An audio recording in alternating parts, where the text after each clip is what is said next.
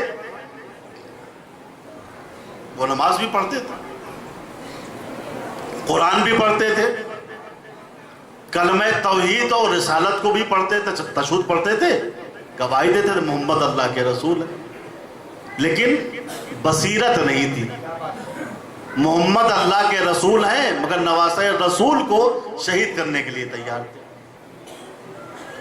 نماز پڑھ کے جنت میں جانے کا شوق تھا لیکن سردار جنت کو چاروں طرف سے گھیر لیا تھا۔ بے بصیرتی، تم سردار جنت کو شہید کر کے جنت میں جاؤ گے،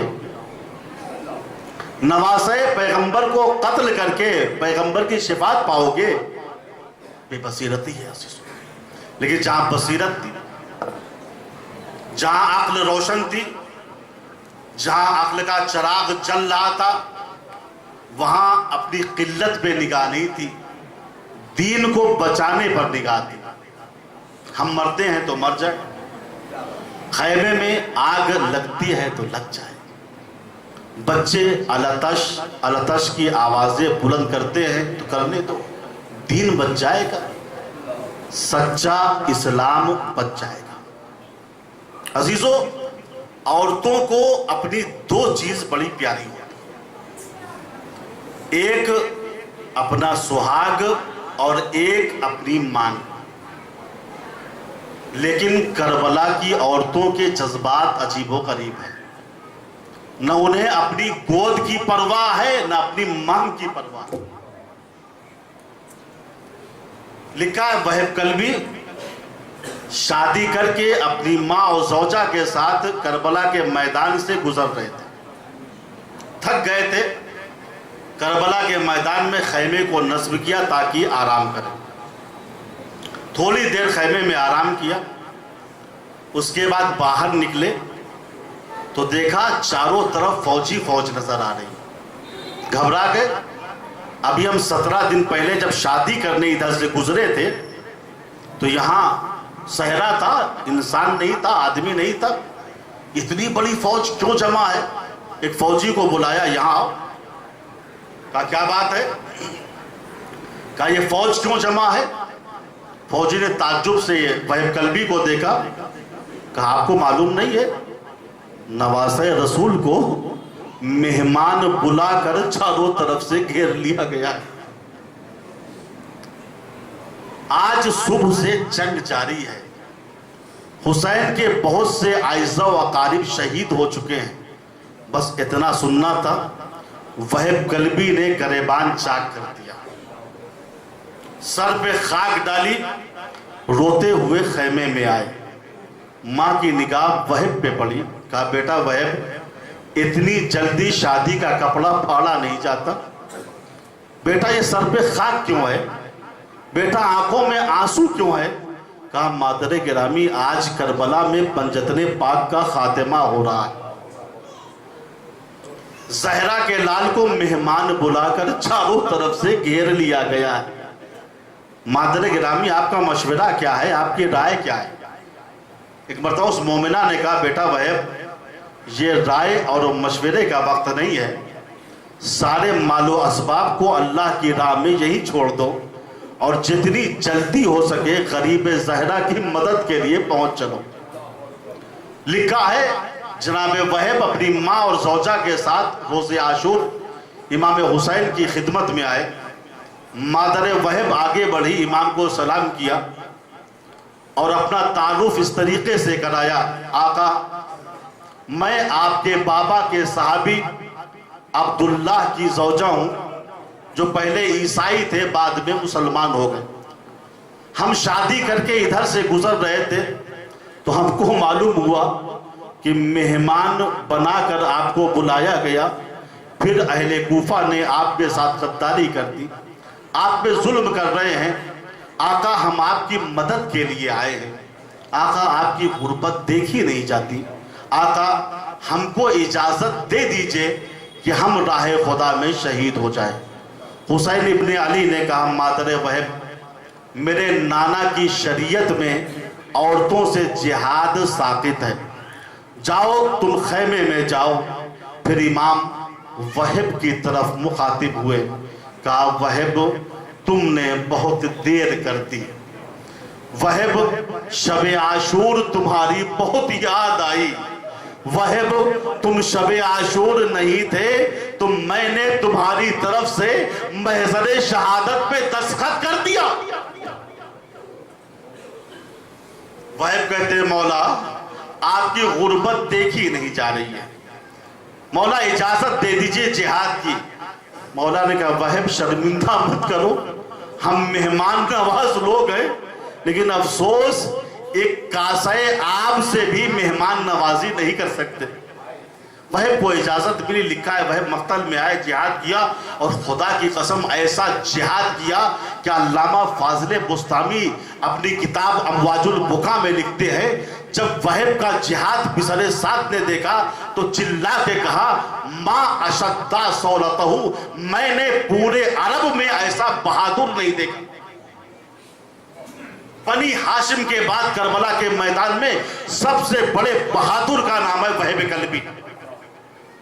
وہب جہاد کر رہے، جو بھی سامنے آتا تھا وہب اسے واصل جہنم کر دیا کرتے تھے۔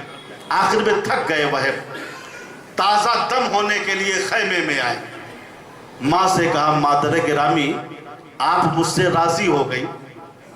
مادر وہب نے کہا نہیں میرے لال، جب تک یہ سر راہ خدا میں جدا نہ ہوگا بدن سے تب تک یہ ماں تم سے راضی نہ ہوگی۔ وہب واپس کیوں آ گئے؟ کہا مادر گرامی میں بھاگ کے واپس نہیں آیا ہوں، تازہ دم ہونے کے لیے واپس آیا ہوں، لیجئے آپ کہتی ہیں تو میں جا رہا ہوں۔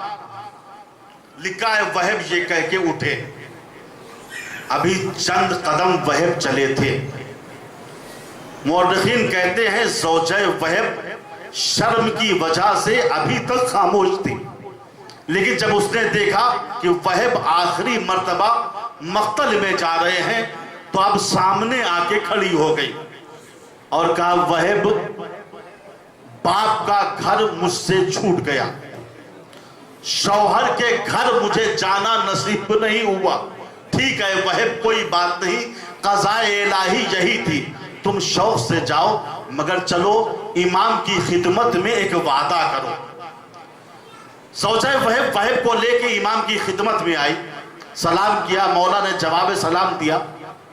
پھر زوجہ وہب نے امام کو مخاطب کر کے کہا مولا وہب آپ کے سامنے مجھ سے وعدہ کرے کہ بن میرے جنت میں قدم نہیں رکھیں گے۔ امام نے کہا زوجہ وہب میں جنت کے جوانوں کا سردار ہوں، یہ بات ڈائریکٹ آگے تم مجھ سے کہہ سکتی تھی۔ زوجہ وہب نے کہا مولا اس بات کو آپ سے اس لیے نہیں کہا چونکہ آپ سے مجھے کچھ اور کہنا ہے۔ عزادارو اب آگئے قیامت کے جملے، آپ سے مجھے کچھ اور کہنا ہے۔ امام نے کہا مجھ سے اور کیا کہنا ہے؟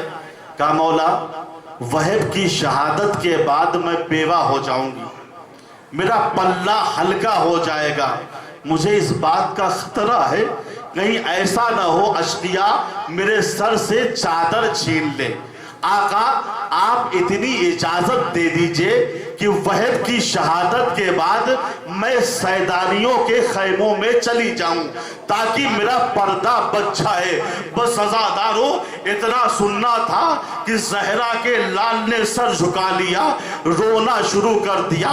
زوجہ وہب گھبرا گئی، شاید مجھ سے کوئی غلطی ہو گئی، ایک مرتبہ گھبرا کے کہتی ہے آقا حسین میں سمجھ گئی، میں کنیز ہوں، آپ آقا ہیں، میں نے بہت بڑی جرأت کر لی، آقا آپ گریہ نہ کیجئے، میں اپنی بات واپس لے رہی ہوں۔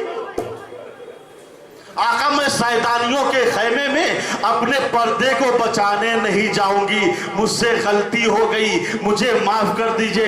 امام نے روتے ہوئے نظروں کو اٹھایا، کہا زوجہ وہب بات یہ نہیں ہے کہ تو اس لائق نہیں کہ شیطانیوں کے ساتھ خیمے میں رہ سکے، بلکہ بات یہ ہے میری شہادت کے بعد شیطانیوں کا پردہ بھی سلامت نہ رہے گا، خیموں میں آگ لگے گی، بچوں کو تماچے لگائے جائیں گے، زینب ام کلثوم کے سروں سے چادریں چھینی جائیں گی۔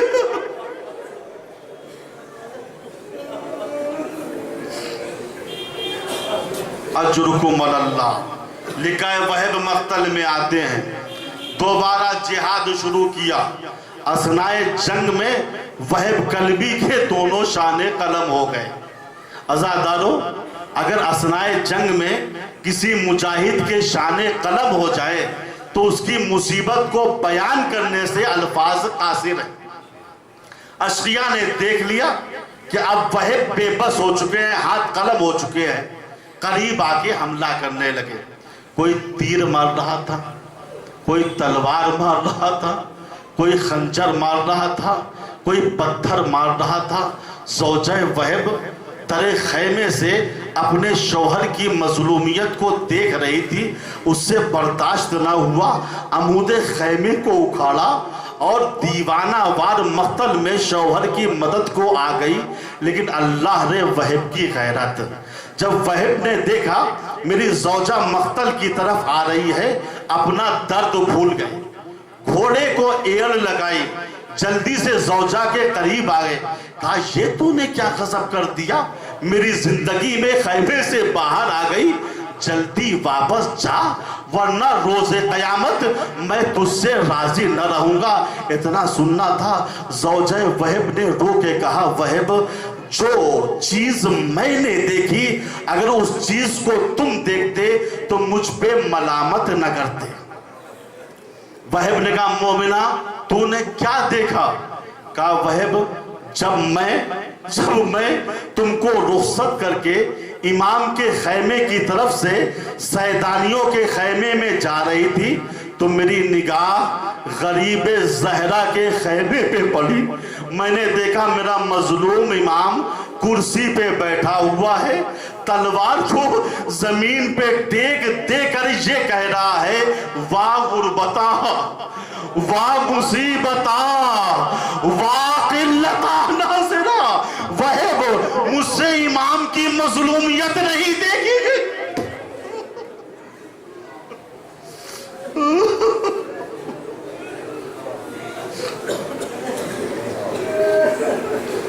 لکھا ہے ابھی زن و شوہر میں باتیں ہو رہی تھی، ایک شقی کو موقع مل گیا، گرز کا وار وہب کے سر پہ کر دیا، وہب گھوڑے سے زمین کی طرف چلے، زوجہ وہب نے سہارا دیا، ایک دوسرا شقی آگے بڑھا، اس نے زوجہ وہب کے سر پہ بھی گرز کا وار کر دیا۔ کربلا کے یہ دولہا و دلہن ایک ساتھ زمین پہ آئے، ایک ساتھ شہید ہوئے، ایک ساتھ جنت گئے، وہب کا وعدہ پورا ہو گیا، بس عزاداروں مسائل ختم ہو رہے ہیں۔ اشقیاء نے وہب کا سر قلم کیا، مادر وہب کی طرف پھینک دیا، مادر وہب آگے بڑھی، سر کو اٹھایا، بوسہ دیا، دوبارہ واپس کر دیا۔ مطلب یہ تھا جو چیز ہم راہ خدا میں دے دیتے ہیں اسے واپس نہیں لیتے۔ ختم ہو گئے مسائب عزاداروں۔ دو جملے اور سن لیجئے، کربلا کے دو شہید ایسے ہیں جن کے اثناء جنگ میں ہاتھ قلم ہوئے، ایک وہب کلبی ہے اور ایک غازی عباس ہیں، لیکن دونوں میں بڑا فرق ہے۔ وہب کی ماں کو وہب کا کٹا ہوا سر مل گیا، چہرے کو بوسہ دے لیا، دل کو تسکین ہو گئی، لیکن ہائے مادر عباس ام البنین پوری عمر جنت البقیع میں قبر سیدہ پہ بیٹھ کے یہ مرثیہ پڑھا کرتی تھی، اے میرے لال عباس مجھے اس بات کی خبر ملی ہے کہ پہلے تیرے دونوں ہاتھ کاٹے گئے، پھر سر پہ گرز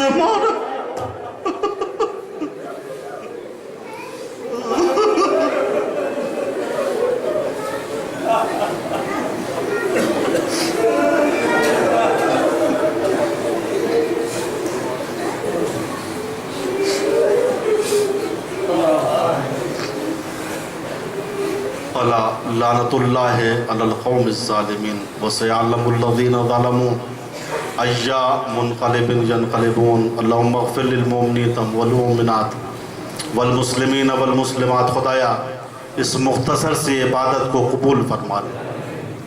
خدایا جو ہم میں پریشان حال ہیں ان کی پریشانیوں کو دور فرما دے. خدایا جو ہم میں مقروض ہیں ان کے قرضوں کو ادا فرما دے. خدایا جو ہم میں بیمار ہیں بے حق بیمار کربلا ان سب کو شفائے کاملہ و عاجلہ عطا فرما. خدایا دنیا ظلم و جور سے بھر چکی ہے، ہمارے امام زمانہ کے ذریعے سے ہماری مدد فرما اور ہم سب کو ان کے اعوان و انصار میں قرار دے. وآخر دعوانا ان الحمد للہ رب العالمین.